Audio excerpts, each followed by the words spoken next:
interesa en el caso del lupus es una enfermedad crónica autoinmune. Lo que nos interesa en las mujeres sobre todo es todo lo que es el manejo preconcepcional, o sea, significa todo lo que es el manejo antes del embarazo, el manejo durante el embarazo y el post en una paciente con lupus, ya que al ser una enfermedad inmunológica es de muy alto riesgo en pacientes cuando no está bien controlada. Entonces vamos a basarnos o vamos a centrarnos más en lo que es el manejo. El lupus eritematoso, hemos dicho, es una enfermedad crónica, es autoinmune. Se produce debido a que el sistema inmunológico responde a las células propias de la paciente como algo extraño, ¿no?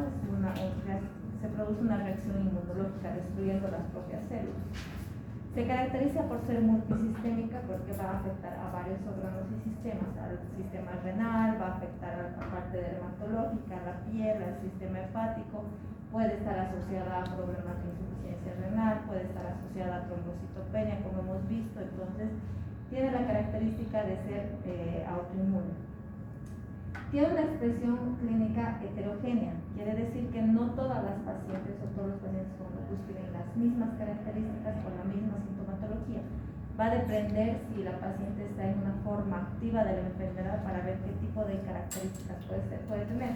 Hay pacientes que tienen más una sintomatología dermatológica, ¿no? Su piel es muy distinta, tiene el eritema malar, que es muy común, o hay pacientes que debutan con una enfermedad renal sin tener ninguna otra característica. Entonces, por eso es que es muy heterogénea, es muy distinta en cada paciente. Y va a producir daño a órganos viales, como por ejemplo el riñón, ¿no? El riñón es uno de los más afectados. Su prevalencia o su incidencia es 1 a 10 en 100.000 pacientes, esto a nivel general, tanto en hombres como en mujeres, y tiene una prevalencia de 20 en 100.000 pacientes. Es mucho más frecuente en mujeres debido a que dentro de su biología una de las causas es la causa hormonal. Está muy asociada a la sobreexpresión o sobreestimulación del estrógeno, ¿no? Al exceso de estrógeno en la paciente que puede conllevar a producir una enfermedad de lupus. Pero la principal causa es genética, se asocia a un cromosoma, a una alteración de un gen que va a hacer que se active la enfermedad y se produzca esta autoinmunidad. Entonces es mucho más frecuente en mujeres, es en una relación de 10 a 1, o sea que 10 mujeres, un varón por 10 mujeres enferman, entonces es mucho más común porque estamos viendo que la parte hormonal influye mucho. También tiene un factor ambiental dentro de lo que es la causa. Radiaciones, el uso de algunos medicamentos que puedan ser tóxicos, que puedan desencadenar que este gen que produce el lupus se active. Ahora, la parte hormonal es muy importante porque es mucho más común o mucho más frecuente en la edad fértil. Se diagnostica por lo general en mujeres en edad fértil cuando se empiezan a presentar los cambios hormonales en la paciente, cuando inicia su menarca o cuando hay algún cambio brusco, por ejemplo en el embarazo o en la menopausia. Entonces son etapas en las que es muy común encontrar o que se desarrolle, que se presente la enfermedad. Es mucho más común en mujeres en edad fértil entre los 15 y 35 años. Su cuadro es muy atípico, o sea, es muy heterogéneo, como dice, puede tener varias características. Dentro de ellas están las manifestaciones sistémicas, por ejemplo, que la paciente se encuentre cansada, puede presentar fiebre, puede presentar pérdida de peso, alteraciones musculoesqueléticas como las artralgias, está muy relacionada a los dolores articulares, fatiga, mialgias, enfermedades o alteraciones hematológicas como la depresión de las 3 líneas, puede haber trombocitopenia, ya hemos visto, puede tener anemia, puede tener leucopenia, entonces está asociada a enfermedades hematológicas. Enfermedades cutáneas, el exantema es muy común, el exantema a nivel malar que se caracteriza, ¿no? Esta imagen en mariposa que dicen es muy característico del lupus, el exantema discoide en toda la piel, que tiene un exantema en forma circular y con el centro de características más claras, entonces eso también es muy característico. Úlceras orales, alopecia, y a nivel general u otras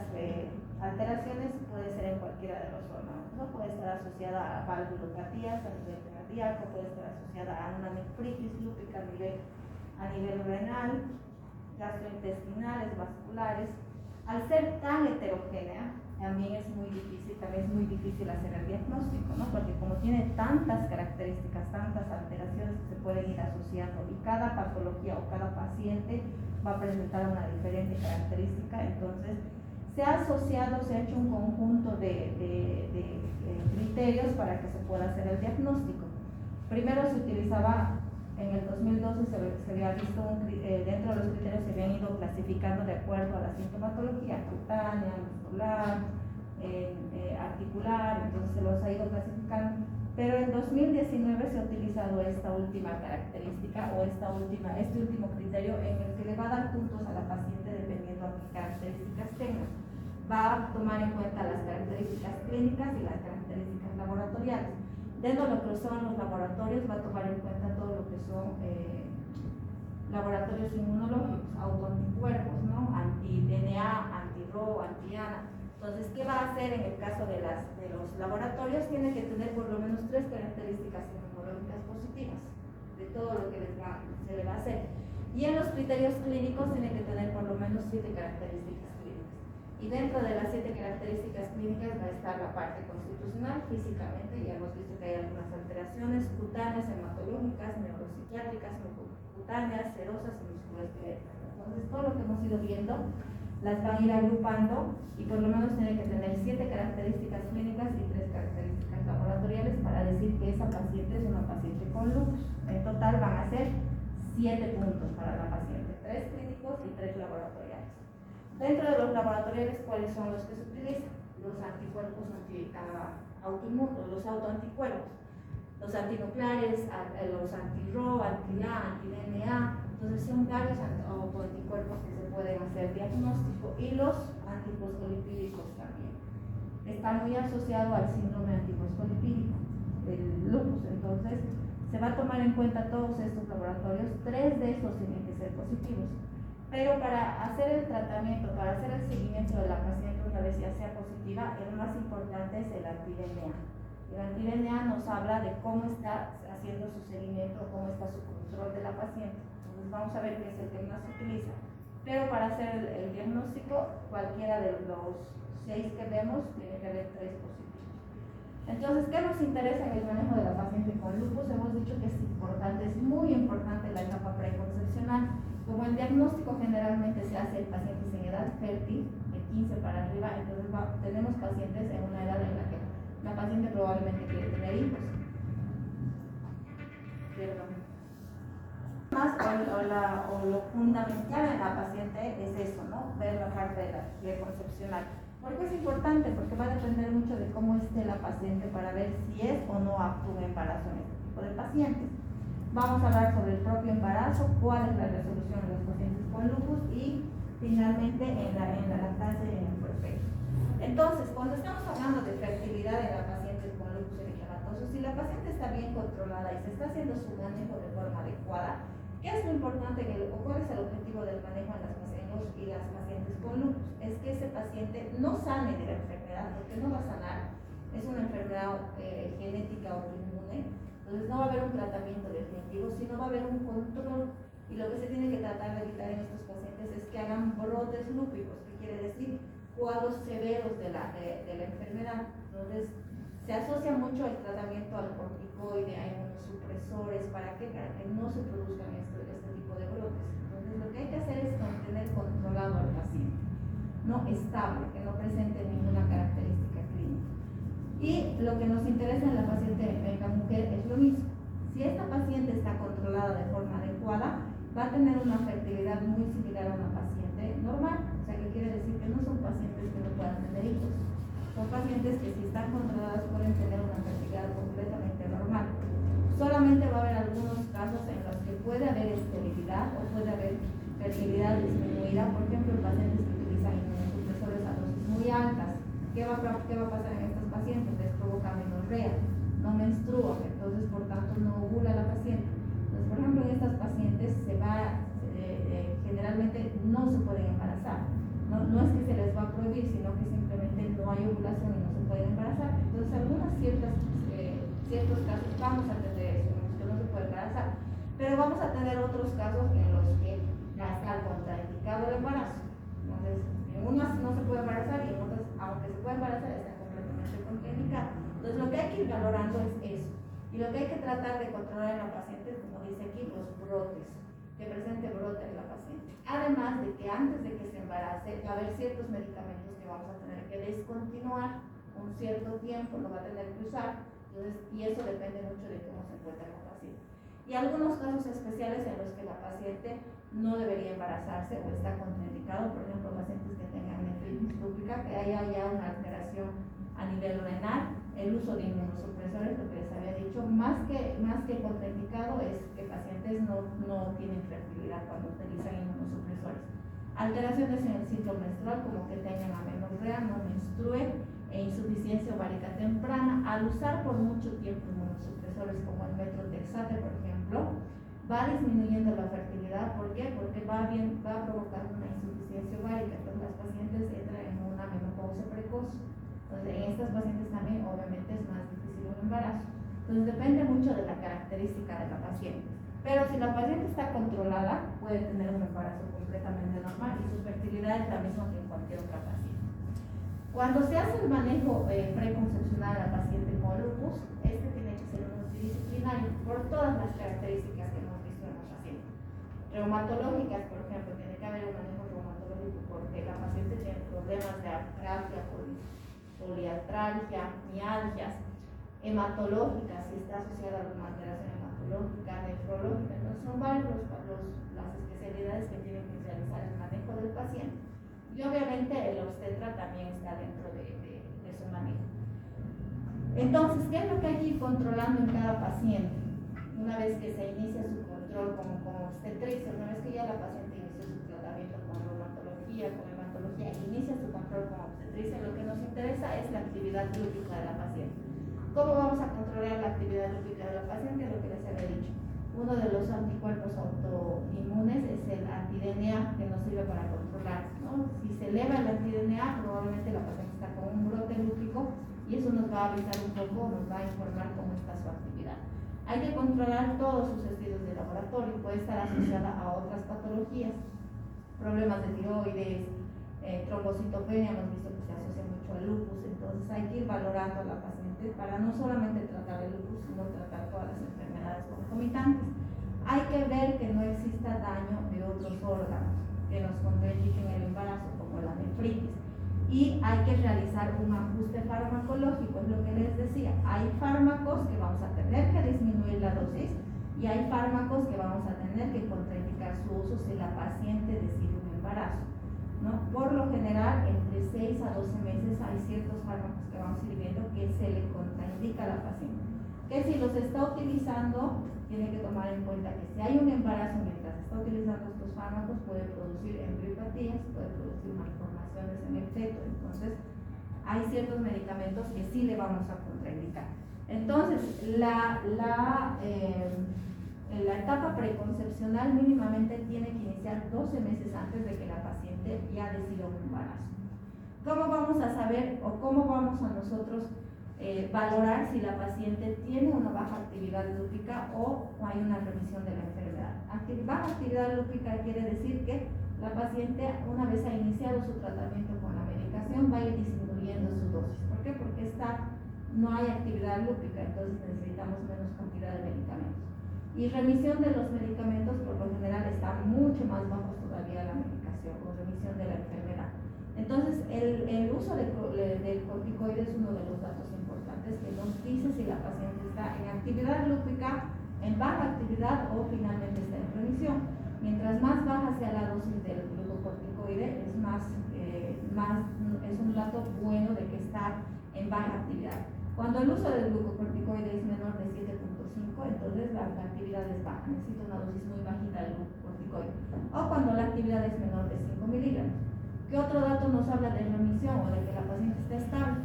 El anti-DNA, ¿no? Cuando el anti-DNA no hay anti-DNA, o sea, el laboratorio no sale normal, o también podemos hacer laboratorios del complemento, entonces eso también nos dice que la paciente está estable o está en remisión.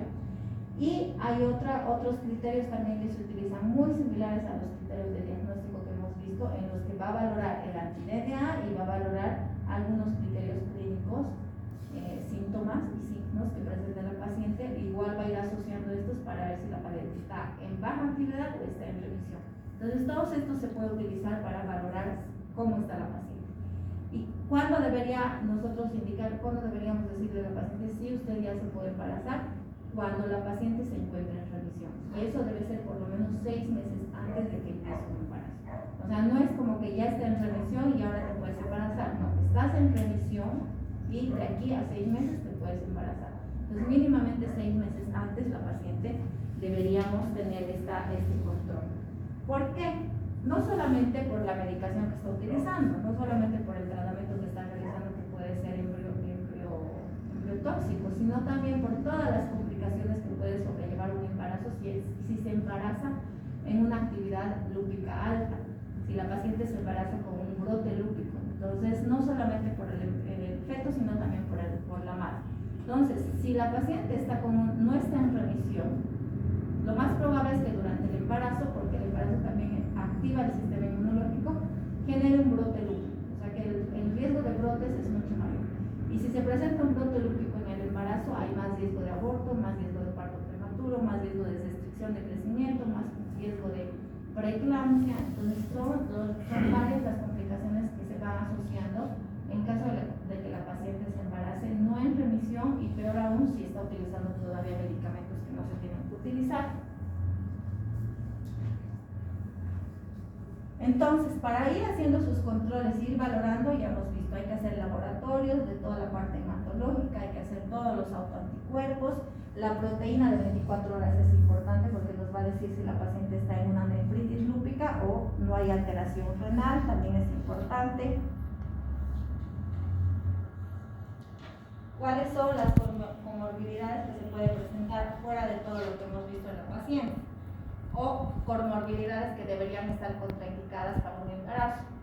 No solamente que la paciente esté en remisión o no esté con una actividad lúpica presente, sino que tenga alguna otra patología ya asociada a la enfermedad o al lupus eritematoso, como insuficiencia cardíaca, hipertensión arterial, insuficiencia pulmonar, hipertensión pulmonar, enfermedad renal como la nefritis lúpica. Entonces, también estos son algunas comorbilidades que se deberían tomar en cuenta antes de un embarazo, ¿no? Todos estos, igual que en el caso anterior, van a conllevar a que la paciente tenga mayor riesgo durante su embarazo. Entonces, cuando le decimos a la paciente si se puede embarazar ahora o no se puede embarazar ahora. Si la paciente tiene un brote lúpico, ya hemos dicho que no debería embarazarse. ¿Qué tiene que pasar? La paciente tiene que estar en remisión mínimamente 6 meses. Logra la remisión durante 6 meses, entonces sí, ahí le podemos indicar que se puede embarazar. ¿Qué pasa si tiene asociada otras enfermedades la paciente? No debería embarazarse. Lupus más una comorbilidad como la hipertensión pulmonar, enfermedad crónica renal, debería estar contraindicado al embarazo si no hay remisión, ¿no?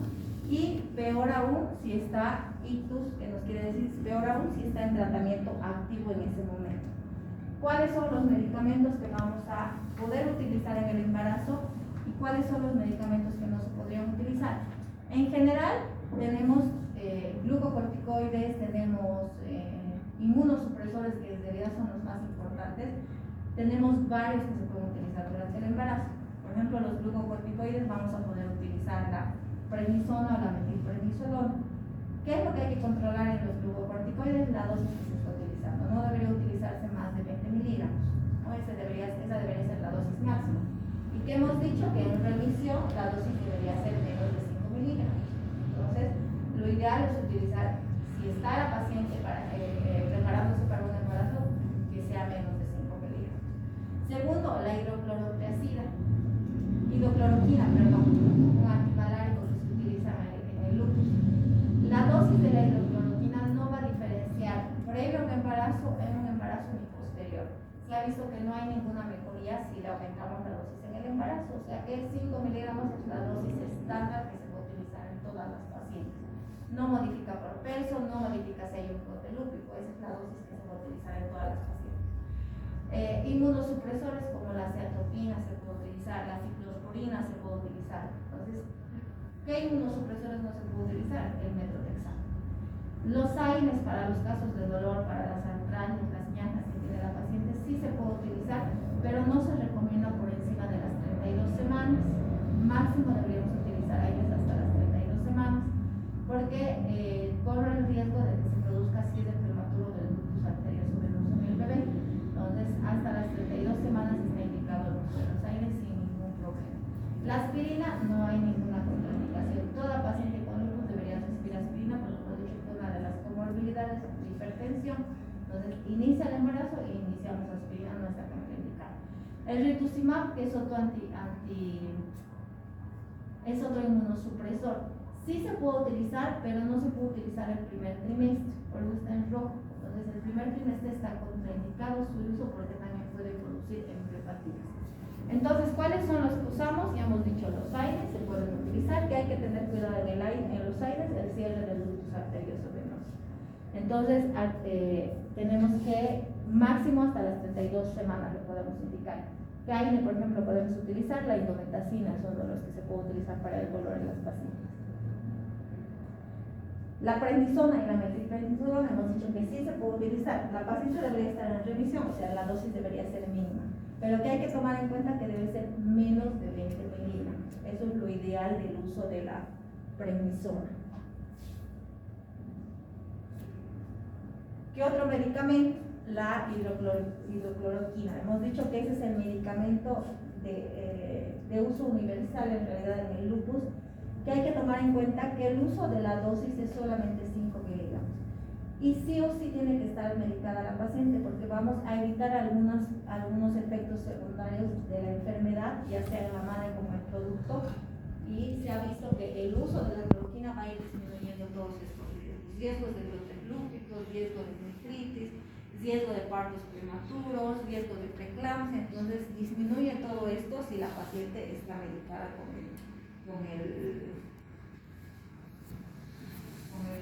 la hidrocloroquina. ¿Qué medicamentos están contraindicados? El metrotexate está completamente contraindicado, no deberíamos usar. Aquí dice entre 1 a 3 meses antes del embarazo. En realidad, mejor si son 6 meses antes, ya hemos visto que 6 meses es lo ideal. Y la ciclofosfamida, los dos más comunes que utilizamos, los inmunosupresores, igual, por lo menos 3 meses. Pero lo ideal es tener a la paciente en remisión mínimamente 6 meses. Ahora, la paciente se embaraza, la paciente está en remisión, está en tratamiento con todos los medicamentos que hemos visto, logra embarazarse. Y el manejo en el embarazo, vamos a ir modificando sobre todo algunos medicamentos o dosis de medicación. Y el manejo en el embarazo va a ir diferenciándose del resto de los embarazos, sobre todo por el seguimiento que se le va a hacer a la paciente. Entonces, el manejo durante el embarazo va a seguir siendo multidisciplinario, tiene que seguir viéndolo el reumatólogo, el hematólogo, pero vamos a ir viendo cada cuánto debería hacer sus controles con el hematólogo, cada cuánto tiene que hacer sus controles de autoanticuerpos, cada cuánto tiene que hacer un control hematológico, sus ecografías. En las ecografías que tenemos que buscar, qué es de especial. Entonces tenemos que ir valorando cada una de acuerdo a cada trimestre. En el primer trimestre, lo primero que no se tiene que olvidar es que en cada trimestre tiene que hacer su control de autoanticuerpos. Cada trimestre deberíamos hacer el control de laboratorios, no solo el control de hematológico, sino el control de autoanticuerpos. El control hematológico completo se hace en el primer trimestre. Ahí vamos a hacer el hemograma, plaquetas, tiroides, infecciones y autoanticuerpos. La primera ecografía que se le va a hacer, generalmente la primera ecografía se hace al inicio del embarazo, cuando se entera que está embarazada, igual que su primer control debería ser inmediatamente se entera que está embarazada. Y su segunda ecografía es la ecografía cromosómica. ¿Qué nos interesa en la ecografía cromosómica? En la ecografía Doppler. La paciente tiene más riesgo de preeclampsia, entonces nos interesa saber cómo están los flujos arteriales. Dentro de lo que es la cromosómica, la Doppler. Segundo, malformaciones cromosómicas. Si la paciente está utilizando medicación que no estaba indicada durante la etapa preconcepcional, entonces nos interesa malformaciones. Como dice, hay que iniciar profilaxis de preeclampsia, tenemos que iniciar las quimios. En el segundo trimestre, de igual forma, le vamos a pedir autoanticuerpos, que hemos dicho que la anti-DNA y los complementos, que es el C3 y el C4, son los dos laboratorios que se utilizan para valorar brotes lúpicos. O sea, ¿qué quiere decir? Que no le vamos a hacer todos los autoanticuerpos. El diagnóstico se hace con 3 positivos, pero el control para ver si tiene brotes lúpicos, estos dos son los más importantes, el anti-DNA y los complementos. Y lo que vamos a ir haciendo siempre en cada control o en cada trimestre es valorar si hay un brote lúpico o no.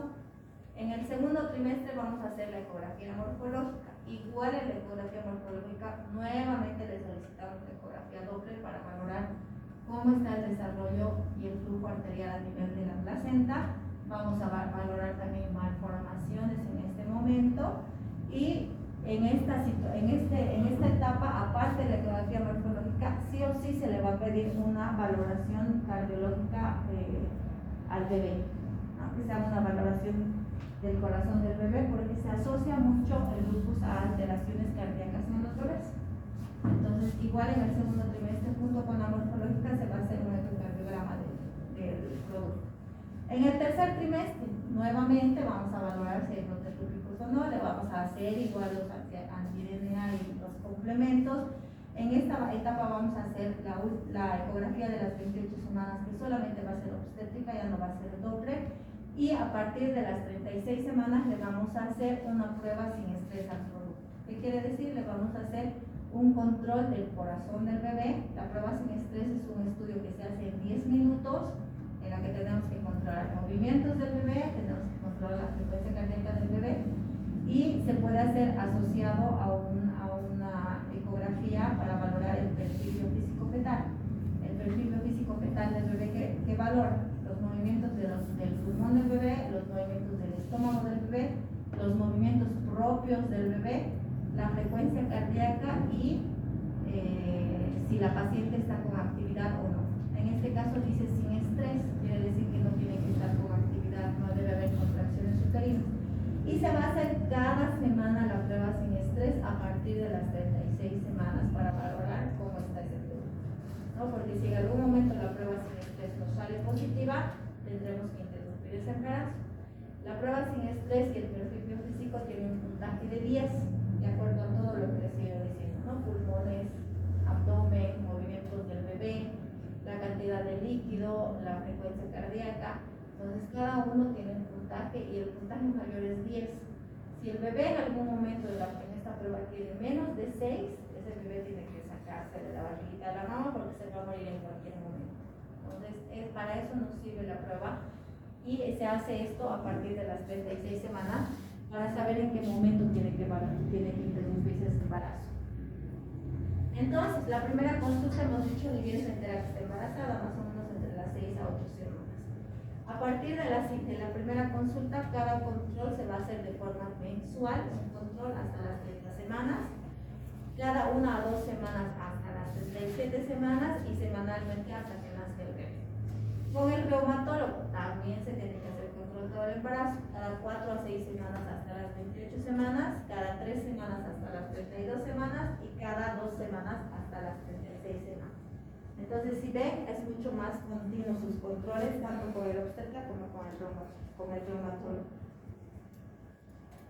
En la paciente embarazada hay que tomar en cuenta que existen ciertos desencadenantes de alteraciones o efectos adversos que puede tener tanto en la madre como en el producto. Dentro de lo que son los efectos o los predictores de desenlaces adversos, quiere decir que algo va a pasar con la madre, va a alterarse algo, o en el bebé que se puede, por ejemplo, morir. En caso de la madre, por ejemplo, el brote lúpico, ya hemos repetido muchas veces, la nefritis lúpica, la preeclampsia son algunas de las alteraciones que pueden llevar a que ese embarazo no termine de forma adecuada. En el producto, muertes fetales, nacimientos de parto pretérminos, restricción de crecimiento intrauterino. Entonces, son algunos desenlaces que pueden presentarse en la paciente. ¿Cuál es la mejor vía de parto? ¿Parto o cesárea? Si la paciente se encuentra en remisión, quiere decir que estamos usando una dosis baja de glucocorticoide, entonces no hay ninguna contraindicación para que la paciente llegue hasta las 40 semanas. Desde las 36 semanas se hace su control de perfil biofísico y si está todo bien, está en remisión, no está usando dosis altas de glucocorticoides, la paciente puede tener un trabajo de parto normal. Se puede utilizar inductores de trabajo de parto, se puede utilizar inductores de trabajo de parto sin problema. Si la paciente se encuentra en actividad lúpica, vamos a ir viendo o valorando cada paciente de forma individual para ir tomando las decisiones. Si la paciente se encuentra con un brote lúpico, por ejemplo, tiene un brote lúpico, pero la característica clínica que tiene la paciente es dermatológica, tiene problemas en el eritema malar, tiene eritemas discoides y no tiene otra sintomatología, no hay contraindicación, puede tener un parto normal. Pero si la paciente tiene un brote lúpico y, por ejemplo, tiene una nefritis lúpica, entonces lo más probable es que tengamos que sufrir inmediatamente ese embarazo. En ese caso, lo más probable es que tenga que ser una cesárea. Entonces va a depender de qué característica lúpica tenga la paciente o qué tipo de brote lúpico esté presentando en ese momento para ver cuál va a ser la vía de resolución. Pero mientras la paciente esté en remisión o esté controlada, puede tener un parto normal. Una vez la paciente tiene el parto, lo que hay que evaluar en la paciente es qué medicamentos va a continuar y qué medicamentos están contraindicados en la lactancia. Muy parecidos a lo que hemos visto, los mismos que estábamos usando en el embarazo van a poder continuar todavía. ¿Qué otra característica hay que tomar en cuenta en el glucocorticoide? Sí se le puede aumentar la dosis del glucocorticoide en la lactancia. Hemos dicho que en el embarazo tiene que ser menos de 20, no puede pasar los 20. En la lactancia sí se puede utilizar, pero si se aumenta la dosis del glucocorticoide por un brote lúpico de la paciente, hay que tomar en cuenta que una vez se dé una dosis más alta de 20 miligramos, tiene que esperar por lo menos 4 horas la mamá para darle de lactar. Le puede dar de lactar, pero después de la dosis de medicación, tiene que esperar 4 horas antes de darle de lactar. El rituximab, que estaba contraindicado en el primer trimestre del embarazo, en la lactancia no está contraindicado, puede seguir usando la paciente. Y bueno, los otros que hemos visto que estaban contraindicados, tanto preconcepcional en el embarazo y también en la lactancia, los otros que hemos visto. El metotrexate, el ciclofosfamida. Entonces, como habíamos dicho, se puede utilizar el glucocorticoide, solo que hay que valorar la dosis. Si esa dosis más alta, no hay problema, solamente no darle de lactar. La paciente que ha tenido un parto, inmediatamente se le tiene que iniciar tromboprofilaxis, porque hay riesgo de trombosis después del parto.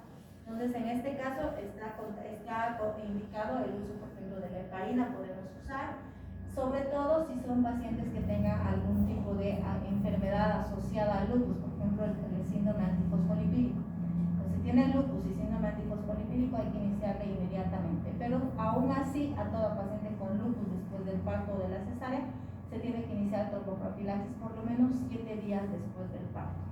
Podemos usar heparina, que es lo más accesible, digamos, y no está contraindicado en la lactancia. Una vez la paciente ya ha tenido un parto, vamos a volver al principio, ¿no? Vamos a volver a una consejería preconcepcional. ¿Por qué? Porque seguimos con una paciente de edad fértil y vamos a volver a valorar si la paciente quiere o no tener nuevamente otro embarazo, ¿no? Y si quiere un nuevo embarazo, entonces nuevamente todo lo que hemos visto al principio, valorar que esté todo bien, que no esté en un brote lúpico, la dosis de medicamentos que está utilizando, etc. Pero si no es así, entonces lo que vamos a hacer es empezar a aconsejarles sobre la anticoncepción. Hemos dicho a un inicio que una de las causas o de los factores que pueden causar que se desencadene un lupus es la parte hormonal, los estrógenos.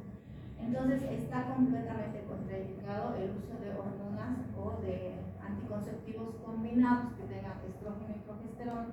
No se le puede administrar a la paciente. Lo más recomendado a las pacientes es una hormona sola, ¿no? La progesterona o anticonceptivos a base de progestágenos, que solamente tengan progestágenos, si es que vamos a utilizar algún tratamiento hormonal. Pero si no es así, lo más recomendado son anticonceptivos no hormonales. La T de cobre es el método más recomendado de la paciente con lupus. Se puede ir valorando de acuerdo a cómo se encuentren sus autoanticuerpos, ¿no? Su anti-DNA, y en este caso vamos a hacer los antifosfolipídicos también. Si son negativos los autoanticuerpos, entonces quiere decir que la paciente probablemente está en una actividad baja lúpica, baja o moderada, pero no así alta. Entonces, en este caso sí le podemos indicar anticonceptivos hormonales, pero a base de progestágenos, no combinados. Y en todo caso también puede utilizar la TDC. Pero si tiene su anticuerpo positivo, lo más recomendado es la TDC, que es un método no hormonal. Durante el puerperio, esta dosis de medicamento que hemos ido viendo, hay que ir valorando durante todo el puerperio. El embarazo ya hemos dicho que es un una situación inmunológica que va a desencadenar esta enfermedad, o sea que generalmente empeora la situación, tenemos que ir subiéndole la dosis. Entonces, una vez la paciente ya tiene su parto, más o menos hasta las 6 semanas va a ir regulando esa dosis y va a ir bajando la dosis de su medicación, así que no tiene que dejar de hacer su seguimiento tanto con el obstetra como con el reumatólogo. Después de las 6 semanas, la paciente se va a quedar solamente con su manejo con el reumatólogo, ya no va a requerir del manejo del obstetra, a no ser que la paciente nuevamente decida que va a haber un embarazo. Otra vez tenemos que hacer el manejo multidisciplinario, pero si no es así, más o menos hasta las 6 semanas hacemos su seguimiento y después continúa su seguimiento con el reumatólogo, ya específicamente por la enfermedad, ¿no? Ya no el embarazo, ya no la parte preconcepcional, pero hasta ahí más o menos es el manejo del obstetra, hasta las 6 semanas del puerperio. ¿Listo? Ahí terminamos con el lupus. Entonces, hemos tratado de hacer algo bien resumido para que se pueda entender, para que así no haya problemas con su examen.